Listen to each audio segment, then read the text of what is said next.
In this video, we're going to go through everything you need to know to get started in investing in real estate. Everything in this video we're going to be talking about, you can start doing right now, today, and the next week, so that you can start in a race to who can get the biggest bag in one day. You or catch me outside here. Good luck. Now, in this video, we're not talking about wholesaling or flipping houses. We're talking about owning a property that you can rent out to a tenant to enjoy that sweet half passive income so that you can retire at 12, chill out on a beach, wave guns in the air because you don't have an employer to fire you. Step 1, you got to build your credit score. Now, you need a good credit score because the higher your credit score, the lower the interest rate you have to pay. And coincidentally, the less money that you have to pay, the richer Belle Delphine gets. Funny that. When you have a bad credit score, lenders will either disrespect you and won't give you a loan, or they'll be preying on your downfall. They'll give you a high interest rate and take all your would-be disposable income. And Belle Delphine does not want that. Not building up a decent credit score, especially if you're in the United States. If you're in Australia like I am, it doesn't matter too much, but if you're in the US, it is a big deal. Not building up your credit score can end up costing you a ton of extra money, and it's not even that hard to build up, apparently. All you gotta do is go onto YouTube and do the things they say, and apparently it's that simple. Step 2, save your money. Now, some people are like, oh my god, you can do this real estate investment hack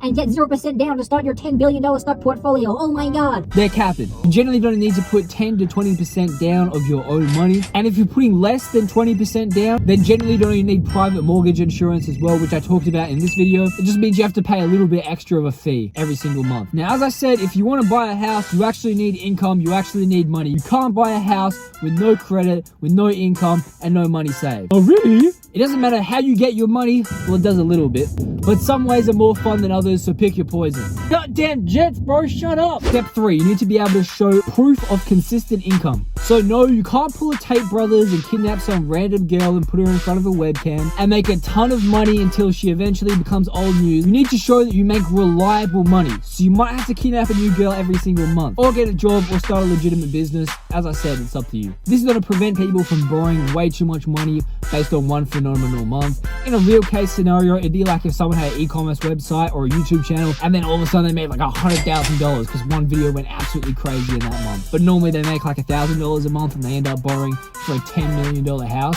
And then the next month, and then they only make like $3 grand and cannot afford it at all. So they generally look at your income over the last like 1 to 2 years and base your loan off the average of that 1 to 2 year span. Lenders also look at your tax return to show that you're actually profitable. So maybe don't be buying that Hellcat or 4x4 and claiming it is a tax write-off, saying that it's 100% essential for your herbal selling business. It's actually good to show them that after your income, you make a little bit of money. You might have to sacrifice writing some stuff off for a year or two, but it'll be worth it for your house. If you're showing that you're not as profitable, you won't qualify for as much money, which worst case scenario, there's a house that you really like and you won't be able to qualify for it, and you'll miss out on that deal. Step 4, get pre-qualified with a lender. So don't go house hunting and find a house that's like 800K and be set on it, be like, yeah, I'm buying this house. And then go to the lender or the bank and find out you only qualify for $30 with your broke ass. Trust me, if you don't do this, you'll find the perfect deal. You find a house you really like, it'll be well under the market value, it'll be an insane deal. And then you go to the lender and you realize you're not qualified for it,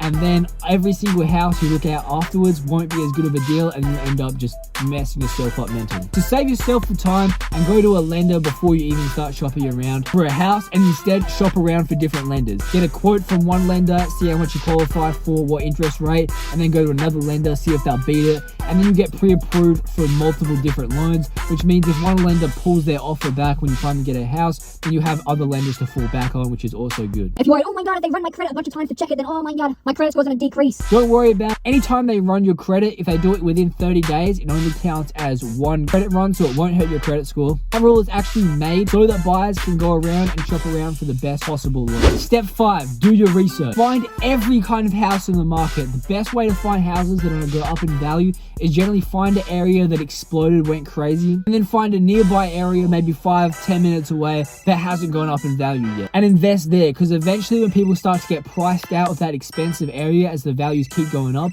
if they want to still live in that area, they're just going to find something very close by, and then they're going to start bumping up the prices of those kinds of houses in the nearby area. You also got to look where the new hotels, restaurants are, shopping centers, and try and invest around those areas or nearby those areas, like 5 minutes away from those areas. Because when there's infrastructure around there and facilities around those areas, generally the value of those areas increases. Treat this like you're an NBA scout, searching from everywhere from Australia to Africa for raw potential and talent. Not literally, but go to different places in your area, check out different kind of houses. Don't be set on one kind of value. Check out every single house to get a good perspective of what is selling for what price and what features and styles are worth the most in your area. You can try find a house that's a little like Kawhi Leonard, you know what I'm saying? It might have one top tier feature that you can advertise out, but it might have a few things missing in its game. You know, the toilet might be a little green or the kitchen might be missing a few tiles. And you can use that to get a good cheap deal and then just fix it up and bump up the price. It's an easy way to create instant equity that we'll talk about in a second. But if the flooring plan or infrastructure or something like that, the internal infrastructure is all messed up, don't worry about it, okay? That gets crazy expensive to fix and you're not gonna make a profit on the house, just trust me. Step 6, make offers and be patient. Now I know TikTok and Reels has reduced all of our attention spans to 20 seconds, but you have to be willing to be in the market searching for a house and doing research for 6 to 12 months and just putting in offers and don't jump at anything. Just trust me, the first thing you see on the homepage isn't always the best. You know, if you get into the nitty gritty and start searching away, you always generally find something that you like a little bit more. You're going to be stuck in the loan for 20 to 30 years, so make sure it's actually a good property that you actually like and not just because you're real excited to get your first investment property. Oh my god. And for God's sake, do not get emotionally attached to a house and get in a bidding war with some lizard brain agent of the Matrix and end up spending an extra 100k just because you got into a bidding war with that idiot. Step 7, once you get your offer accepted, start getting inspections done. Get as many inspections as you can so that you know 10 minutes after you get the keys and the deal goes through, the house isn't going to fall apart. A lot of the time, if you're paying for inspections, then generally you might get a credit from the contractor or plumber to actually fix the problems that they identify. So inspections aren't always a bad thing. If they find something, then generally it's actually cheaper to fix it that way. So just bring in as many specialized contractors as you can to try to find any problems. They'll be able to fix it. You get your quotes and prices so you know how much money it's going to take to fix up the house, which you can do all your nerdy financial calculations and figure out if you need to readjust your loan, if you need to get a bigger loan, how much once everything's fixed you'll be able to rent the house for, and your ROI and your mortgage payments and all that kind of stuff. Because I know you also don't know a goddamn thing about structural integrities or how utilities actually work and how you can fix them, so just get a professional. And also, once you know how much everything is going to cost and what is actually wrong with the house, it also allows you to renegotiate with the seller. And then you can be like, yep, the roof's about to fall apart, the toilet is green, 6 out of 12 of the water pipes don't work, give me this house for 20 bucks. Step 8 is closing on the property. Now, you're going to be talking to the lender the whole time, giving them your bank statement, your tax returns, and eventually they're going to appraise the property. So to make sure that you're not getting a $500,000 loan for a house that's worth $100,000. Because then, worst case scenario, you get caught watching something that you shouldn't at work. You go on Instagram Live thinking you're a gangster, or end up on house arrest and have to let the egos go. You sell the house for 100 grand and then the bank loses 400 grand.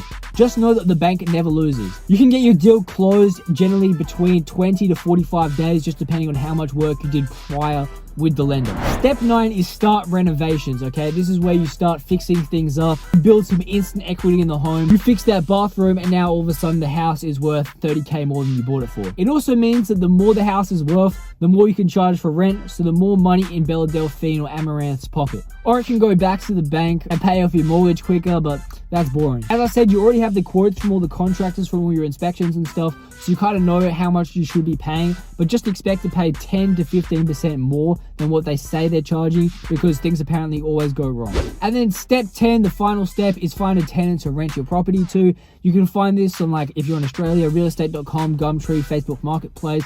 If you're in the US, Craigslist, whatever rental websites they have, Facebook Marketplace, you just advertise on there for free.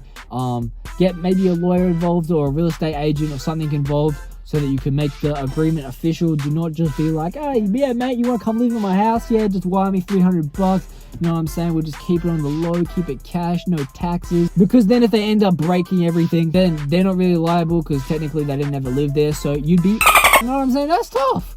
But either way, man, if you guys enjoyed the video, please leave a like, subscribe. I really do appreciate it. And I'm out. See ya.